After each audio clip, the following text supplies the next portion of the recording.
I've made the horrible mistake of falling in love with someone who doesn't exist. And it hurts like you wouldn't believe. Let me tell you a little about her. She's dark, not sad or angry or angsty, but dark in a spiritual way, like the tranquility of a midnight mist. She dresses in all black. Her hair, her lipstick, her nails. But it does nothing to conceal the radiance of her beauty. She thinks so loudly that you can almost feel it echo through the silence. And when she speaks, there is such deliberate measure in her voice that her words turn to music. The simplest phrase containing all the secrets of the world, if only you listen closely enough. I fell in love with an idea long before I met my wife Sarah. When I saw Sarah for the first time, the fishnets, the black lace, the metal piercings, I told myself that this is what I've been looking for since before I even knew what I was looking. And all the time we dated, I was looking at Sarah, but seeing that dream of what love should be. And when we were married, I told myself that it was my fault for being unhappy, because she was everything I could ever want. I'm not saying I was right to cheat on her. I'm just saying it happened, only a month after the wedding. A stupid mistake at first, but every time I did it, I felt a little less guilty than the last. I couldn't just abandon Sarah. Not after the wedding. Not with her family, always inviting us out places. Not with our lives so tangled up together.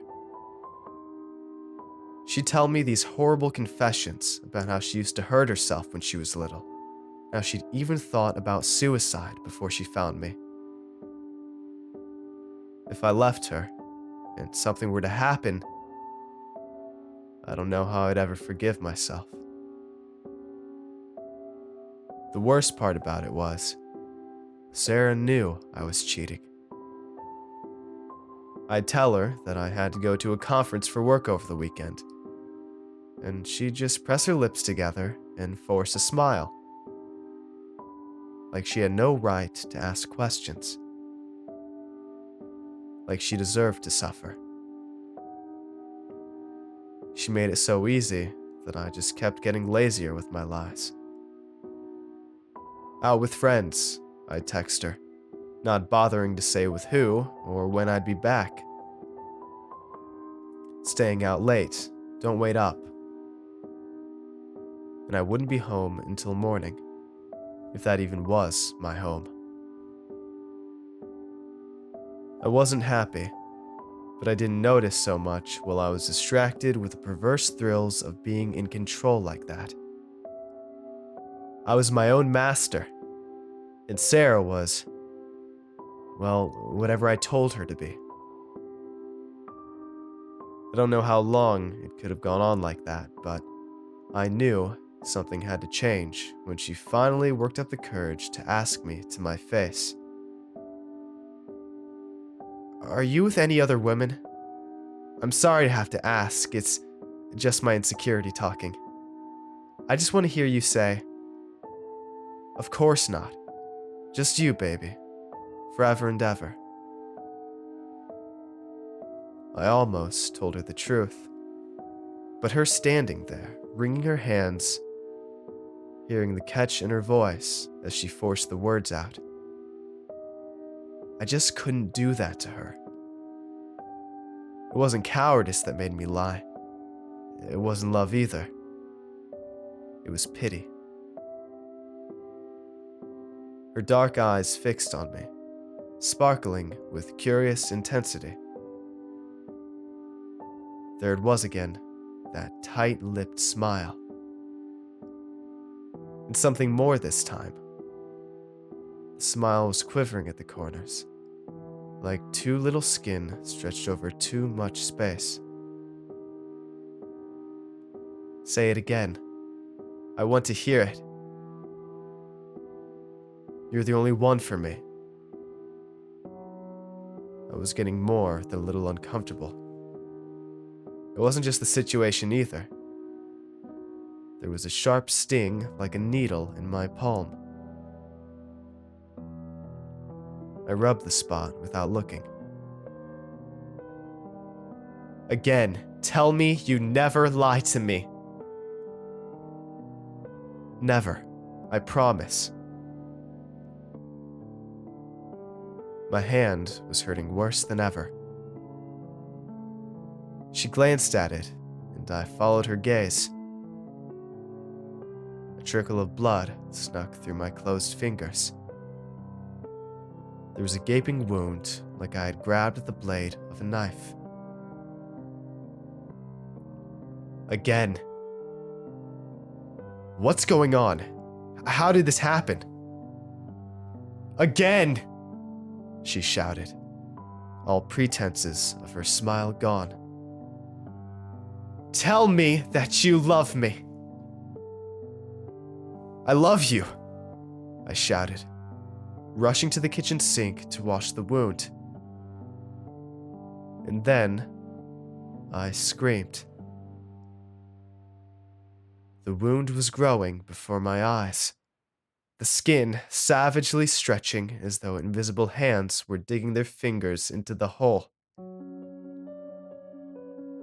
It was halfway up my forearm by the time I got it under the faucet, and it was growing by the second. Again! What the fuck did you do to me? I screamed. Paper towels were soaked in an instant. My fingers kept sliding as I tied the kitchen towel around my arm. Just what I asked it to do. Her voice was silk, strained to breaking. I asked it to stop us from lying to each other. Make it stop, I shouted. The blood kept coming. I can't. That's up to you. Fine, I lied. Are you happy? I didn't turn around from the sink. I couldn't look at her right then. There have been 3 others, 1 before the wedding, 2 after. They didn't mean anything. Why does it keep bleeding? Telling the truth doesn't heal the lie. Now tell me that you love me. I had to turn around now, just to see if it really was Sarah who was doing this to me, or whether some unknown specter had replaced her. It was her, all right. I wanted to yell in her face for what she was doing to me, and steal her triumph. It wasn't triumph that I saw, though. Her face twisted into the pit of despair. All the wind left my lungs in an instant, and we just stared at each other for a long time. Me clutching my throbbing arm, her not pretending to hide her tears anymore. I'm sorry, I want to, but I don't love you. She wasn't looking at my face when I said it. She pulled the towel away from my arm, and we stared at the wound together. It was deep, all the way to the bone, and still bubbling with fresh blood. It wasn't growing anymore, though.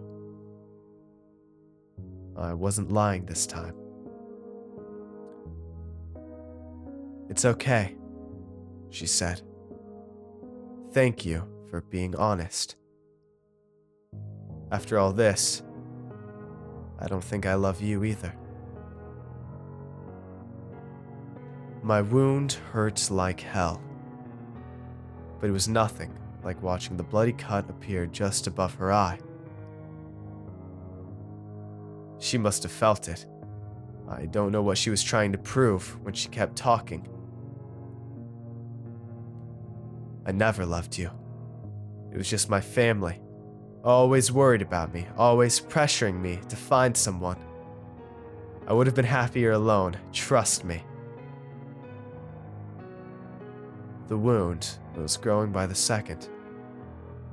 Down her face, her neck, blood dyeing her black shirt even darker. Sarah, please, you don't have to do this. How could I love you? You're disgusting. You're an animal. I never want to see you again. The words were coming slower. She was coercing them out, grunting through the pain. I pressed my hand over her mouth, but she grabbed my arm right where the wound was, and I had to let go. I wasn't happy with you. I didn't want to grow old with you. I'm honestly relieved. She was running from me. It couldn't stop her from talking. I was weak and dizzy from my own wound, and I kept sliding on the bloody trail which followed from wherever she went. I never want to see you again. That one caused her body to surge as though struck by lightning. Her fingers helplessly knotted the empty air, while her spine arched so far back that she was looking at the ceiling. Stop doing this to her! I shouted as loudly as I can. Whoever made this deal, that's enough. It's over. Stop hurting her. It wasn't exactly a voice which answered. More like a dormant instinct which has existed my whole life, but only now reared to life. I'm not the one hurting her, it said. You are. So I left. I stopped chasing her. Stopped trying to fix her. Stopped pitying her.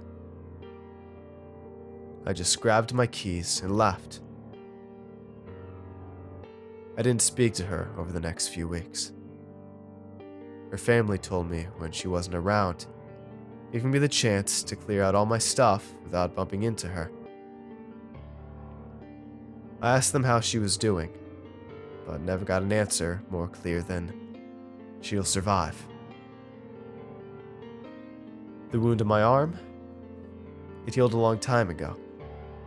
Not all at once, but every day, the scab was a little thicker, till it fell off.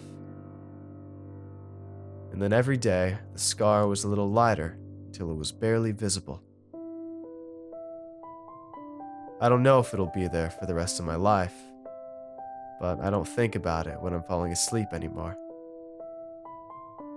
I'm just back to dreaming of the girl I love who doesn't exist, wondering if she'll notice the scar when we finally meet.